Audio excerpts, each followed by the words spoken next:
Dans les vidéos d'aujourd'hui, je réponds à une question qu'on pose souvent. Est-ce qu'il faut planifier une image ou bien improviser? Je vous montre comment je peins cette image avec des craies pastel et je vous explique ma partie planification et ma partie improvisation. Commençons.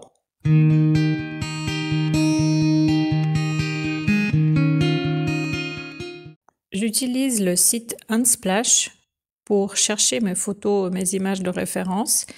Ici, j'ai rentré le mot-clé lake, lac, et toutes ces images sont gratuitement disponibles sans droit d'auteur que vous pouvez utiliser. Celle-ci me plaît assez parce que elle a déjà une structure qui est très harmonieuse, 1/3 pour l'eau, 2/3 pour le ciel. Ici, beaucoup de contraste. Ici, on peut créer vraiment un centre d'intérêt très fort et je vais télécharger cette image en cliquant de cette façon-là. Donc, toutes ces images gratuites sur ce site.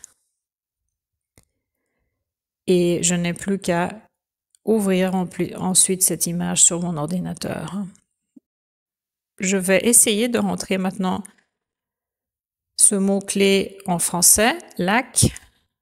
En général, je fais ma recherche avec les mots en anglais, mais je vais essayer maintenant en français pour voir ce qui se passe. Et c'est assez intéressant parce que je pense que j'ai d'autres images que je n'avais pas avant. Donc c'est bon à savoir, faire la recherche en anglais et en français. Il y a d'autres sites qui sont, bien sûr, qui proposent également des images sans droit d'auteur gratuites, comme Pixabay, etc. Cette image-là, elle me plaît aussi.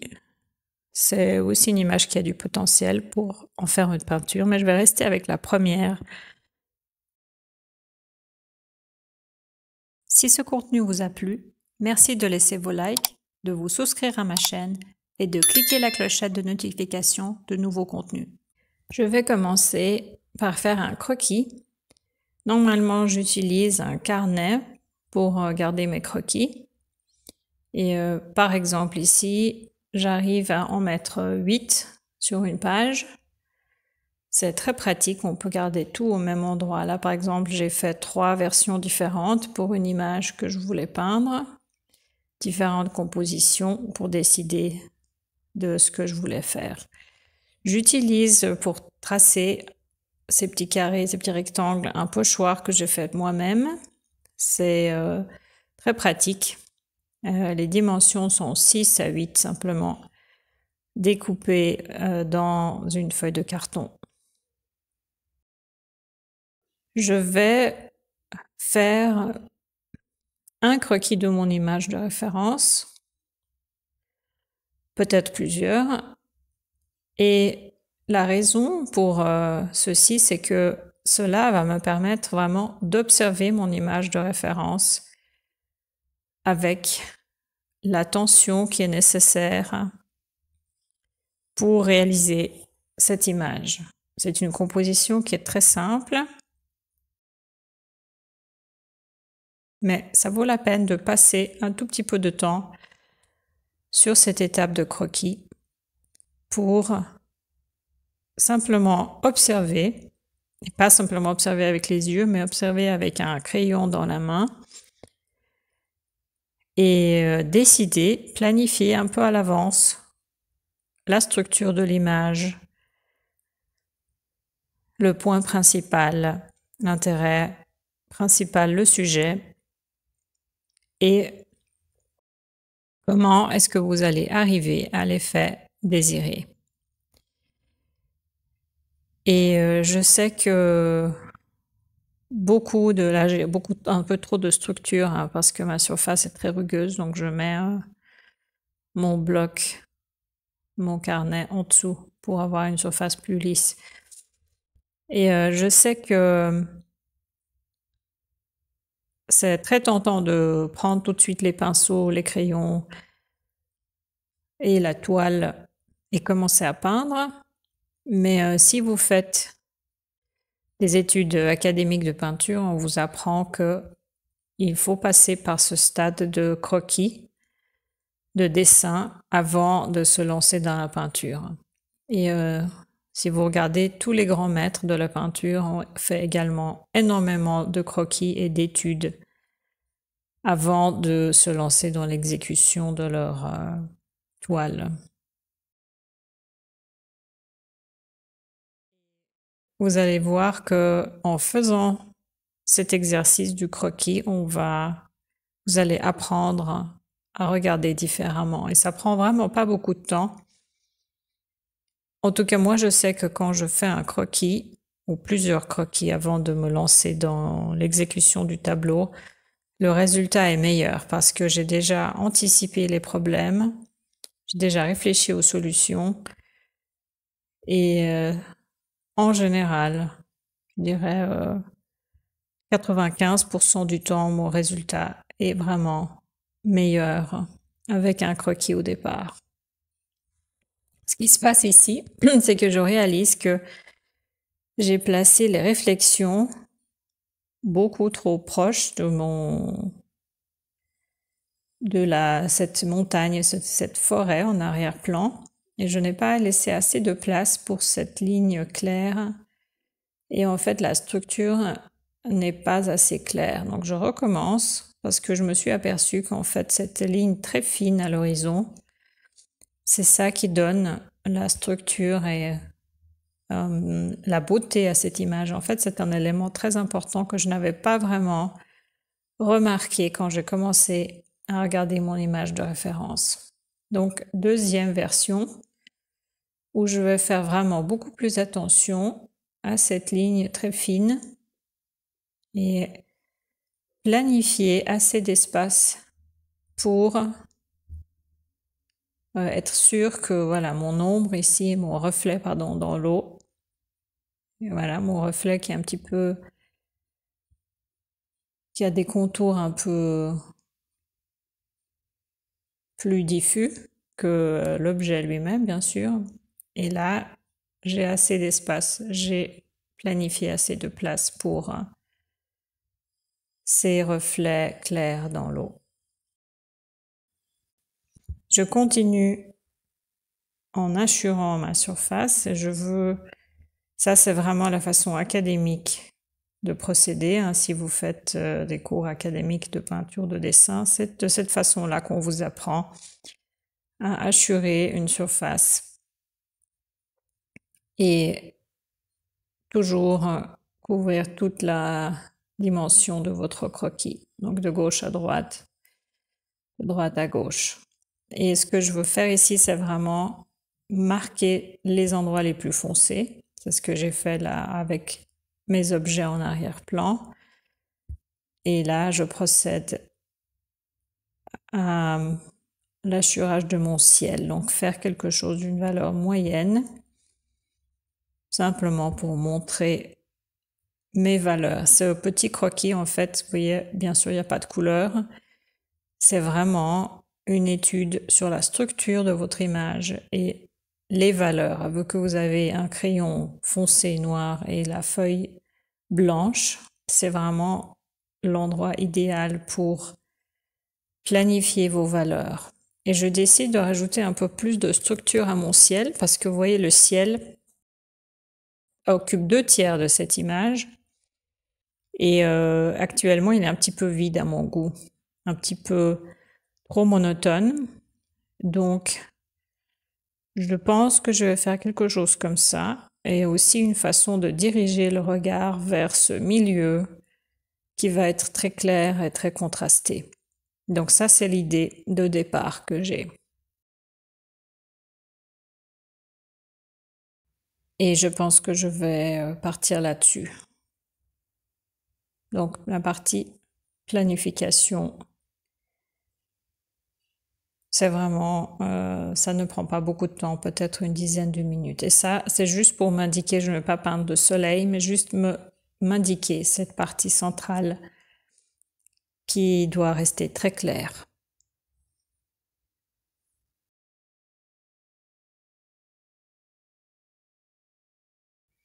Première version, deuxième version que je vais garder. Je vais peindre cette image avec des pastels secs sur du papier de verre 500 qui est assez fin. Et cette feuille, je l'ai déjà colorée, je l'ai déjà depuis pas mal de temps avec ce bloc acrylique soluble à l'eau Artgraph, du noir, du brun très foncé. J'avais une image que j'ai lavée, j'ai enlevé, une image pastel que j'ai lavée. J'ai séché la feuille, j'ai ensuite recouvert par ce bloc très foncé. Donc une feuille que je vais réutiliser. Maintenant, je vais vraiment marquer un tiers avec ma règle. Une chose que je vous conseille de faire si vous avez une ligne d'horizon avec de l'eau, comme c'est le cas dans cette image, il faut que ce soit vraiment horizontal. Donc faire un peu de maths pour faire de l'art, pour faire votre peinture. Si ce n'est pas vraiment clairement horizontal, on va le voir à la fin et votre image ne sera pas équilibrée. Donc, s'il s'agit de... Si c'est un champ ou de la terre, ce n'est pas aussi important. Par contre, quand c'est de l'eau, je procède toujours avec une règle. Et là, j'ai pris une craie très claire pour simplement marquer cette ligne d'horizon. Donc là, en fait, j'ai tracé cette ligne très fine qu'on voit, qui coupe l'image en vraiment un tiers, deux tiers. Et je vais essayer si ce bleu est une bonne idée pour cette chaîne de forêt montagne en arrière-plan. Et ce bleu est déjà assez intense.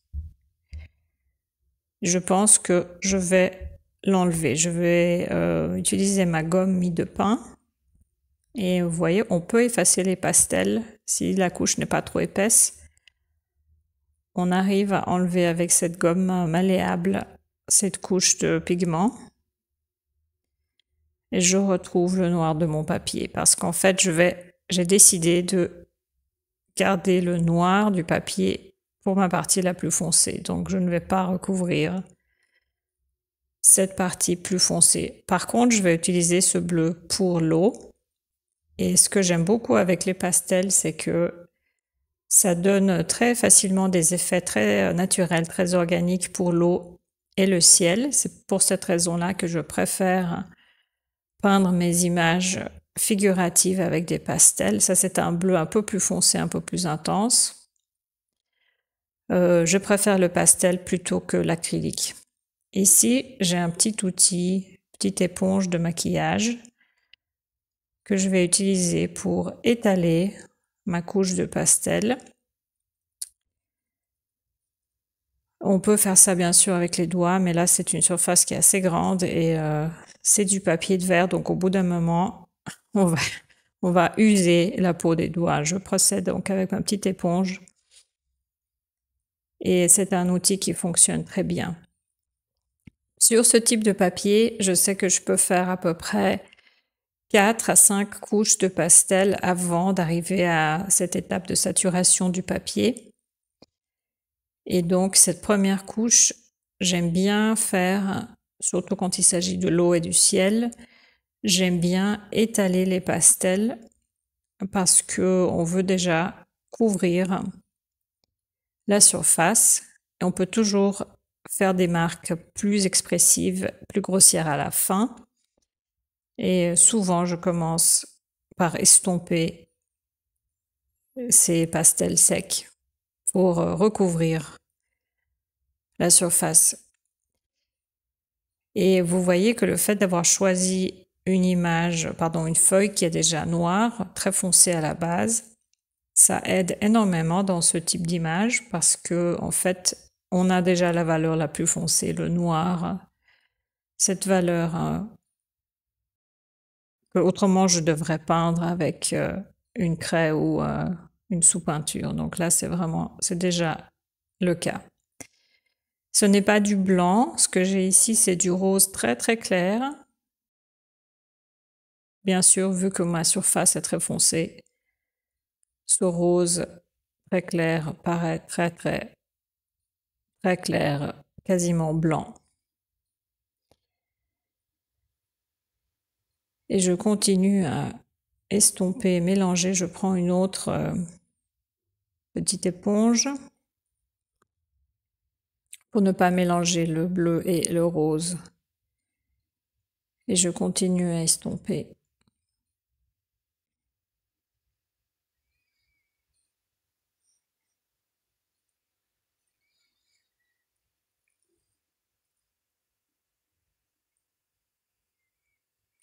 En fait, ici, on fait de la peinture négative parce qu'on dessine autour de ces objets et on laisse l'objet, en fait, ne sera pas coloré, il va être de cette couleur foncée. On va peindre tout autour avec les pastels plus clairs.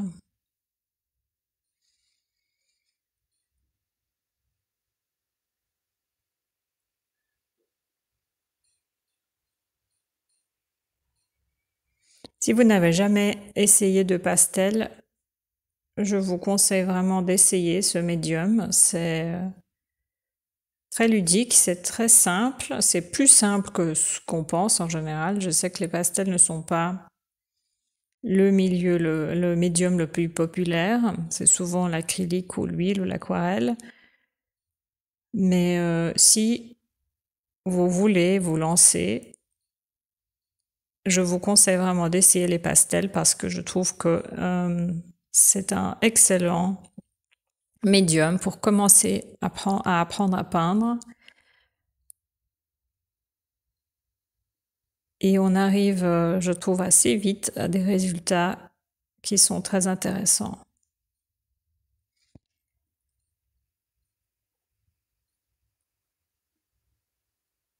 Je continue ma peinture négative avec cette partie éclairée du ciel. Et bien sûr, ce qui est super dans cette composition, c'est que les couleurs de l'eau et du ciel sont les mêmes. Donc, automatiquement, mon image va s'harmoniser ou va être harmonieuse parce que j'ai déjà les mêmes couleurs dans le ciel et l'eau. Ça, c'est souvent un problème qu'on rencontre quand les couleurs ne sont... Quand vous peignez un ciel bleu, par exemple, et un champ vert, le haut de l'image, on pourrait dire, bon, c'est deux images complètement séparées. Ici, dans ce cas-là, j'ai automatiquement le ciel qui se reflète dans l'eau. Donc, mes couleurs vont s'harmoniser. Et c'est une composition qui est simple du point de vue structure et les couleurs jouent. Donc, je mets plus de chance de mon côté que mon image fonctionne à la fin. Je ne vais pas estomper cette ligne tout en bas pour avoir cet effet un petit peu de structure. Et j'aime bien, j'ai une ligne un peu plus nette à gauche et une ligne un peu plus granuleuse à droite.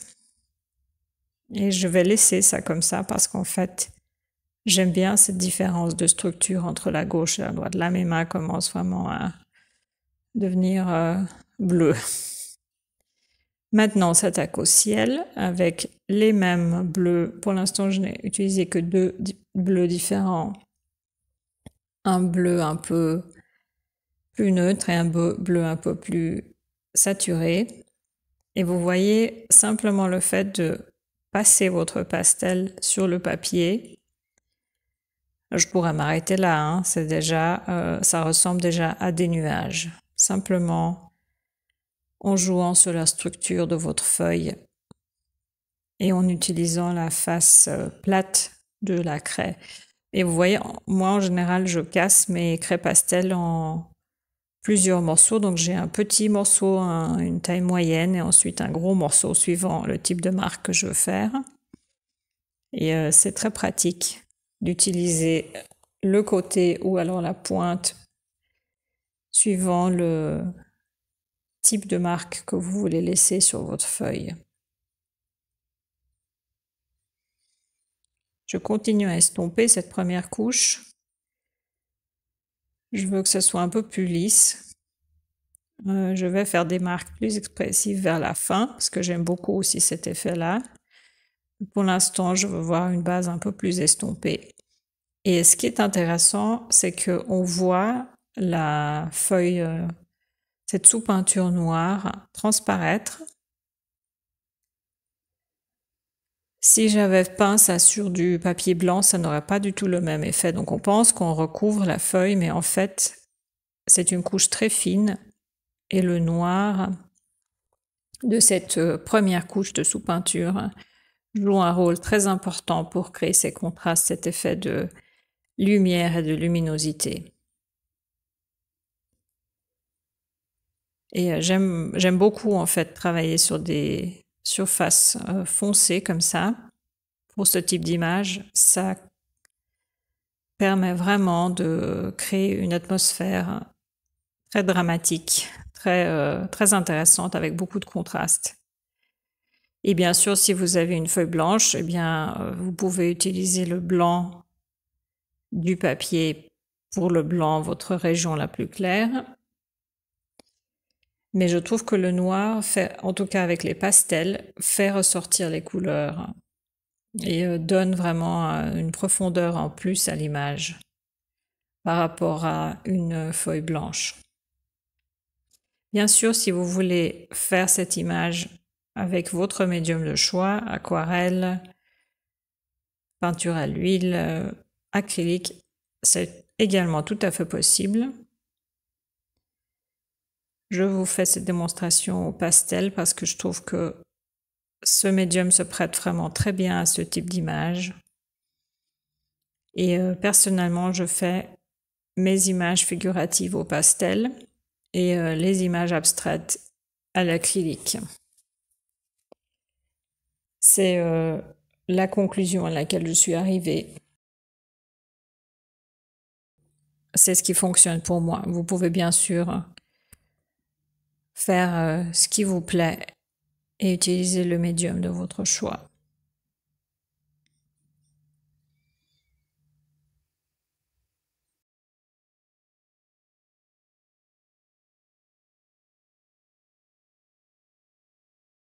Ce set contient pas mal de roses, de valeurs et de températures différentes. Je vous mets la liste des produits en descriptif de vidéo. Ce set contient 96 couleurs différentes. C'est un très très bon set débutant ou même pas forcément débutant. Et je trouve que c'est un très bon rapport qualité-prix.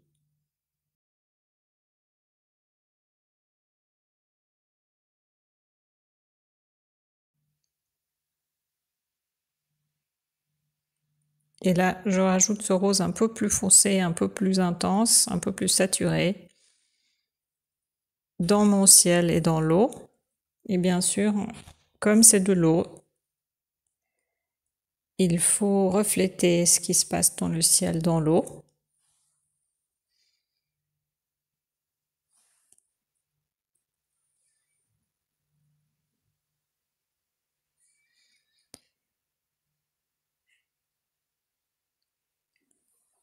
Et ici, c'est à ce moment-là que je veux rajouter un peu plus de structure, un peu plus d'intérêt à mon ciel. Et je vais rajouter ces marques claires qui n'existent pas sur la photo de référence. Il y a un petit peu de structure sur la photo de référence, mais pas assez à mon goût. Et je vais placer mes marques également de façon à diriger le regard vers ce centre de ma composition, ce centre d'intérêt qui est ce ciel éclairé. Et également estomper avec ma petite éponge.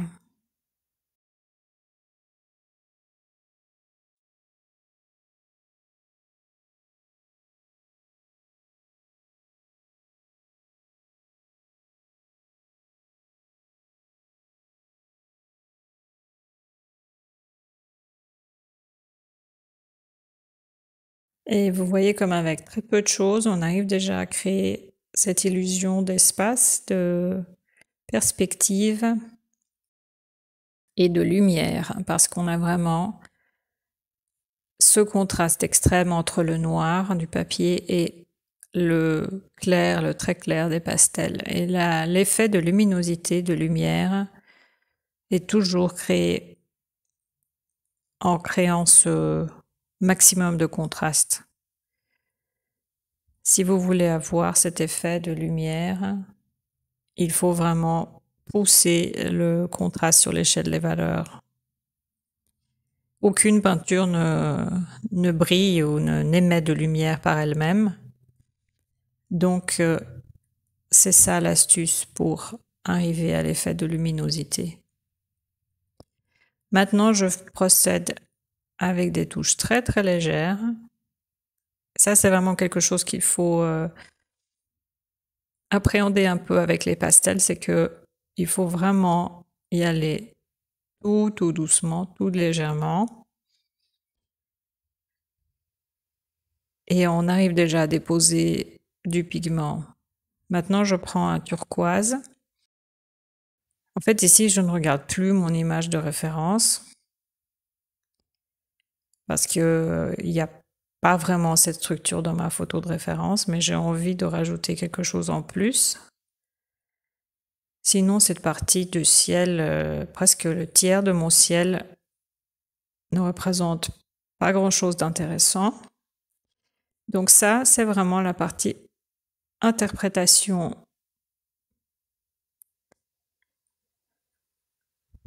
On peut dire peinture intuitive ou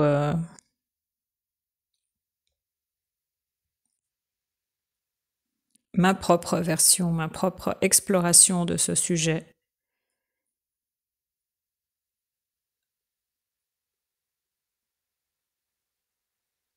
Donc, réponse à tous ceux qui se demandent, est-ce qu'il faut planifier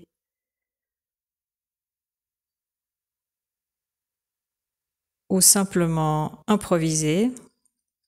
Eh bien, ma réponse est il faut les deux. Et il y a une partie planification et il y a une partie improvisation. Et maintenant, vu que ma structure et mes contrastes sur l'échelle de valeur fonctionnent sur mon image, je vais passer à cette partie improvisation.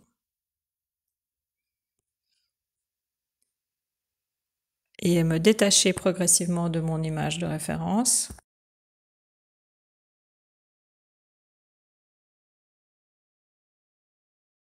Et vraiment faire ce que j'ai envie, rajouter des couleurs, rajouter des contrastes qui ne sont pas là sur la photo de référence.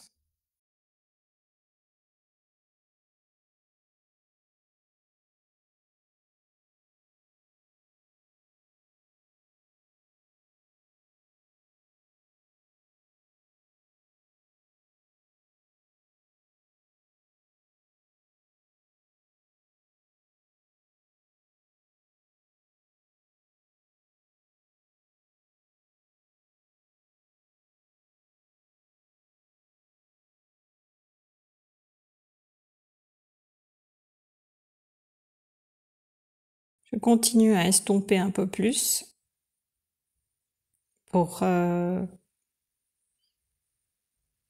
harmoniser un peu le ciel. Et là, j'aime bien utiliser aussi mes doigts, mes mains. On a un peu plus de contrôle sur ce qui se passe.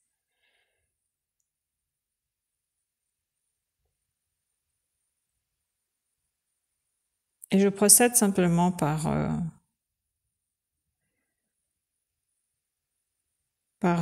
c'est un processus itératif. J'essaye, je garde ce qui me plaît, je ne garde pas ce qui ne me plaît pas. Un peu plus d'estomper pour ces reflets sur les nuages.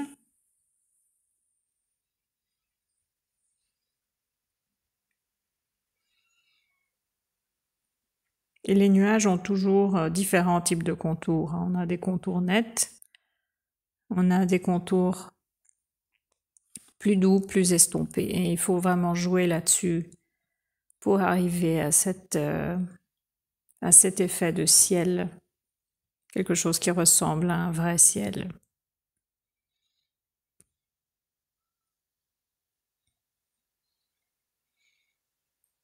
Plus de reflets dans l'eau et vous voyez simplement le pastel et l'interaction du pastel et du papier crée déjà cet effet de structure.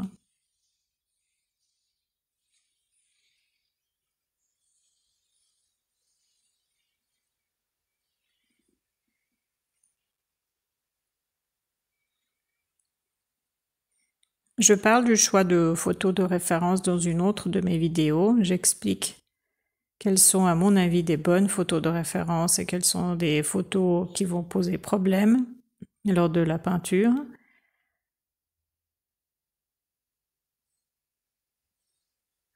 Et j'ai également créé un guide PDF pour vous aider dans le choix des photos et dans l'exécution d'une peinture à partir d'une photo de référence. Parce que peindre à partir d'une photo, il y a quand même quelques astuces à connaître. Et je vous mets le lien vers ce guide en description de vidéo. Maintenant, j'ai rajouté un bleu beaucoup plus saturé, plus clair, et je vais laisser ces marques sans les mélanger, sans les estomper, parce que ça donne vraiment cet effet de cette impression de nuage dans le ciel. Je ne veux pas continuer à estomper ça, ça sera ma couche finale et je vais laisser ces marques. J'aime beaucoup ce type de marque très organique et comme j'ai dit, vous voyez, avec les pastels, c'est vraiment très simple d'arriver à cet effet. Avec l'acrylique ou l'aquarelle, ça demande un peu plus de travail, hein. Peut-être pinceau sec pour l'acrylique. Et beaucoup de structure également pour arriver à cet effet-là. Avec les pastels, ça se passe tout naturellement. Le même bleu intense en reflet dans l'eau, parce que le ciel et l'eau doivent avoir les mêmes couleurs. Pas forcément toujours au même endroit, la même forme, mais une correspondance. Et un peu de ce turquoise que j'ai rajouté également, que j'ai estompé et que je laisse de façon non estompée dans cette partie de l'eau. Et là, je suis vraiment en mode improvisation, hein. Je ne regarde plus ma photo de référence, je regarde simplement qu'est-ce qui fonctionne dans mon image et qu'est-ce qui doit être changé. Et aussi quel effet est-ce que je veux donner personnellement à cette image. Donc partie improvisation, là il y a un petit peu de poussière de pastel que j'enlève et je n'utilise pas de fixatif. Regardez mes mains, c'est beau. Je n'utilise pas de fixatif parce que ce papier de verre, et à nouveau si on ne fait pas trop de couches de pastel, eh bien ça retient très bien cette poudre de pigment. Donc pas besoin de fixatif. Le fixatif va assombrir beaucoup les couleurs. Des fois, c'est ce qu'on veut. Des fois, on veut assombrir peut-être l'avant-plan ou le ciel, mais ça enlève la luminosité, cette structure qui, en fait, pour moi, est toute la beauté de ces craies pastel. Donc, je n'en utilise quasiment jamais, on va dire ça comme ça. Et là, j'estompe avec mon doigt, vous voyez une technique, vu que c'est de l'eau, on a aussi des reflets qui sont verticaux dans l'eau. Et si on regarde l'image de référence, on a un tout petit peu de ces reflets verticaux très très fins. Et je vais essayer de reproduire ça. Cette partie qui est la réflexion de cette forêt, de cette montagne. Je vais essayer de reproduire ces effets-là. un peu trop mauvais endroit. On repasse avec la gomme, voilà. Et vous voyez, je vais un tout petit peu vers le haut pour créer cet effet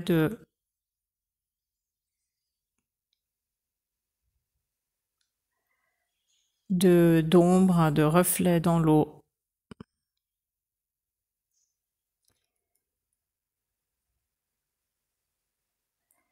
Voilà, simplement avec le côté de votre doigt.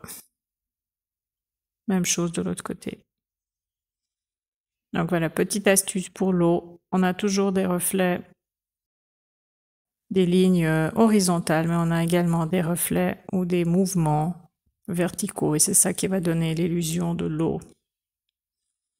Moins important dans les nuages, mais beaucoup plus important dans la partie haut.